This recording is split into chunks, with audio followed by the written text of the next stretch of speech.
अगर आप इमेजिन करें एक खाली प्लॉट जिसमें कोई बिल्डिंग नहीं है, कोई घर नहीं है, लेकिन वही खाली प्लॉट जिसके अंदर मिट्टी ही मिट्टी है, वो अगले 10 सालों में अपने ओनर्स के लिए करोड़ों रुपए कमाने का जरिया बनने वाला है। लेकिन दूसरी तरफ वो पैसा जो बैंक में पड़ा हुआ है वो ऐसा ऐसा आपका खत्म हो रहा है। आज के इस वीडियो में पैसे के बारे में आपका जो कॉन्सेप्ट है, कोई आइडियोलॉजी और कोई आपकी जो थ्योरी है, कंप्लीटली चेंज होने वाली है। क्योंकि आज के इस वीडियो में हम बात करेंगे प्रॉपर्टी, रियल एस्टेट के बारे में कि लोग इतना रियल एस्टेट को स्टेटस, इज्जत का सैम्बल क्यों समझते हैं, क्यों लोग रियल एस्टेट के अंदर इन्वेस्ट करते हैं। आप अपने घर के अगर सबसे बड़े बुजुर्गों में, जिसमें दादा दादी, नाना नानी, या फिर आप अपने अब्बू और अम्मी से पूछेंगे या फिर अपने बड़े भाई से भी पूछेंगे, तो इन सारों के जवाब में एक चीज कॉमन पता है क्या होगी? वो ये होगी कि अगर आपके पास पैसे हैं ना, तो आप अपने पैसे को रियल एस्टेट या प्रॉपर्टी में इन्वेस्ट कर दो, बजाय कि किसी और बिजनेस में आप उसे इन्वेस्ट करो। लेकिन कभी आपने ये सोचा नहीं है कि ये जो एडवाइस है इतनी पुरानी क्यों है? आखिर हमें अपने दादा दादी या फिर नाना नानी से ये जवाब सुनने को क्यों मिलता है? वो क्यों नहीं कहते कि आप कोई और कारोबार कर लो? हालांकि प्रॉपर्टी के अलावा भी और बहुत सारे बिजनेसेस हैं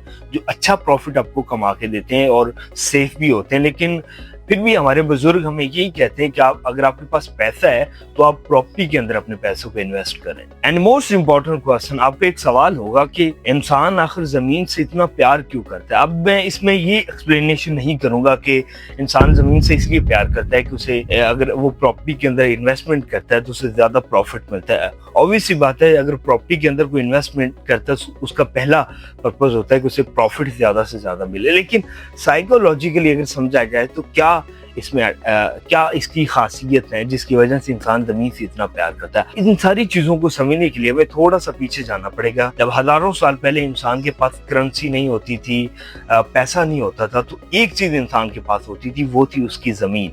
और यही रीजन है कि इंसान के लिए जमीन उसका एक स्टेटस सिंबल बन गया, उसके लिए एक इन्वेस्टमेंट नहीं बल्कि उसके लिए एक इमोशनल अटैचमेंट बन गई।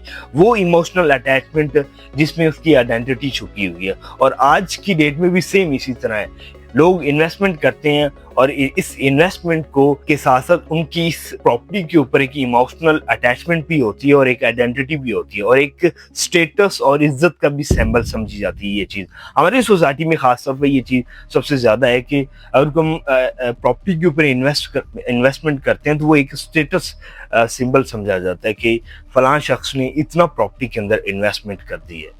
मान लीजिए कि अगर आपके पास 10 लाख रुपए हैं, अगर आप वो पैसा बैंक में रखते हैं तो वो उतनी तेजी से ग्रो नहीं करेगा। अगर वहीं 10 लाख रुपए अगर आप प्रॉपर्टी के अंदर इन्वेस्टमेंट करते हैं तो अगले 5 से 10 सालों में वो पैसा आपका 10x होने वाला है। थर्ड मोस्ट इंपॉर्टेंट फैक्टर जिसकी वजह से लोग रियल एस्टेट के अंदर इन्वेस्टमेंट करते हैं वो है पैसिव इनकम। अगर आप जॉब करते हैं तो आपको जॉब का पैसा उस वक्त मिलेगा जब आप डेली ऑर्गेनाइजेशन के लिए काम करेंगे, डेली जॉब पे जाएंगे, तो आपको हर मंथ के बाद पे मिलेगी और सैलरी मिलेगी। लेकिन एक शख्स जो रियल एस्टेट में इन्वेस्टमेंट करता है, वो चाहे ट्रैवल कर रहा हो, सो रहा हो, उसकी जेब में तभी पैसा आ रहा होता है।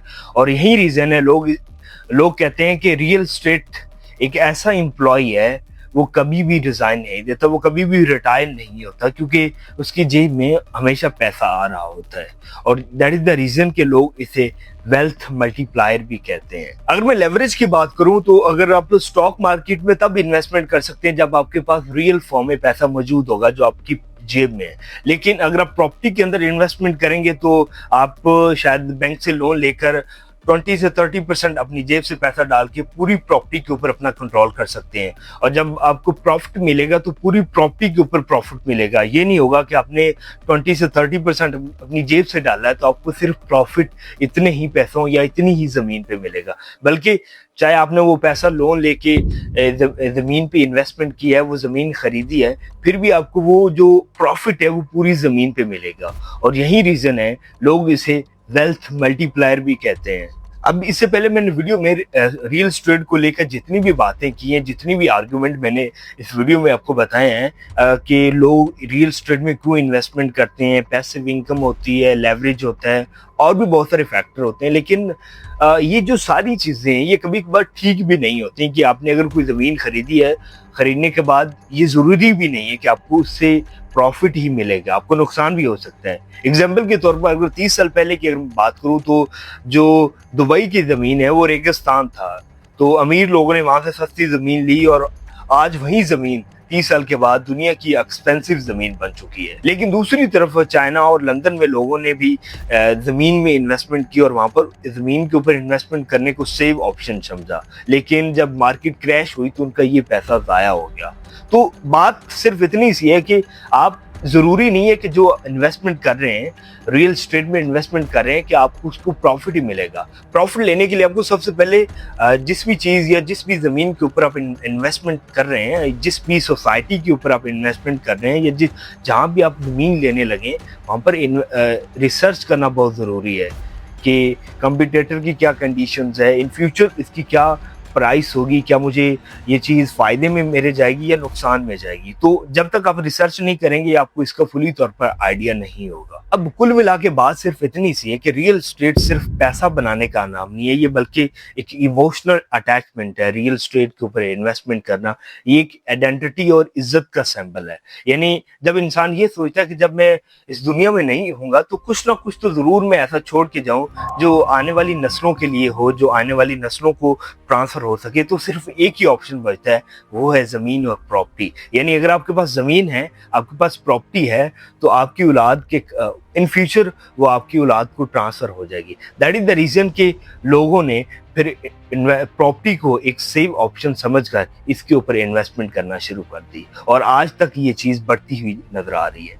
Thank you so much for watching this video. और इस तरह की वीडियो मैं हमेशा बनाता रहता हूँ। चैनल को सब्सक्राइब कीजिएगा और अपने दोस्तों के साथ शेयर कीजिएगा।